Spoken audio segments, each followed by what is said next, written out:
Marginal costing में आज हम करेंगे प्रैक्टिकल क्वेश्चन जो कि बहुत ज़्यादा इंपॉर्टेंट है किसी भी एग्जामिनेशन के लिए। सो स्टार्ट करते हैं। सबसे पहले देखो, सेल में क्या क्या इंक्लूड होता है? फिक्स कॉस्ट, आप कुछ फिक्स कॉस्ट इनकर करते हो जो कि परमानेंट होती है। नेक्स्ट इज वेरिएबल कॉस्ट जो कि वेरी करती है पर यूनिट ऑफ प्रोडक्शन। फिर आपको जितना प्रॉफिट हो रहा है वो आप क्या कर देते हो इसमें ऐड, और अगर लॉस हो रहा है तो वो क्या हो जाता है माइनस।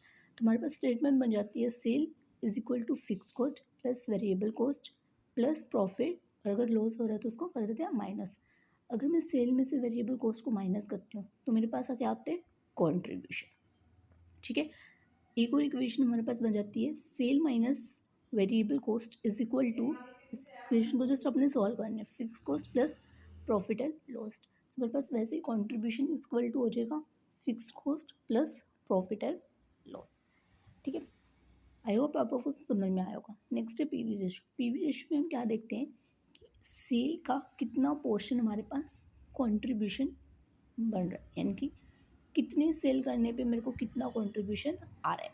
तो कंट्रीब्यूशन कैसे निकाला था हमने? Sale minus variable cost divide by क्या बन जाएगा सेल इंटू 100। वैसे ही सेल माइनस वेरिएबल कॉस्ट किसके इक्वल है? देखो fix cost plus profit and loss के। तो मैंने सेल माइनस वेरिएबल कॉस्ट की जगह मैं लिख सकती हूँ fix cost plus profit and loss upon में सेल इंटू 100। तीसरा फॉर्मूला हम कैसे निकाल सकते हैं इसको? थर्ड वे कैसे निकाल सकते हैं? चेंज इन प्रॉफिट अपॉन में change in sale into 100। Change in profit और चेंज इन सेल के लिए आपके पास 2 ईयर्स होने ज़रूरी है। नेक्स्ट मेरे पास होता है break even point. Break even point एक ऐसा पॉइंट होता है जहाँ पे ना ही तो आपको प्रॉफिट हो रहा है और ना ही आपको लॉस हो रहा है। ठीक है, अगर आपको ब्रेक इवन पॉइंट रुपीज़ में निकालना है तो उसका फॉर्मूला हमारे पास होता है फिक्स कॉस्ट अपॉन में पीवी रेशो। अगर ब्रेक इवन पॉइंट यूनिट में निकालना है तो फॉर्मूला क्या बन जाएगा? फिक्स कॉस्ट अपॉन में कॉन्ट्रीब्यूशन, और I can say fixed cost minus cell minus variable cost.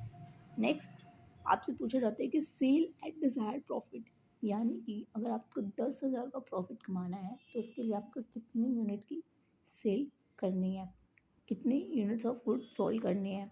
ठीक है, अगर मेरे को यूनिट्स में निकालना है तो फॉर्मूला बन जाएगा fix cost plus desired profit upon में कॉन्ट्रीब्यूशन पर यूनिट, और अगर मेरे को रुपीज़ में निकालना है तो बन जाएगा fix cost plus desired profit upon में पीवी रेशियो। Thank you.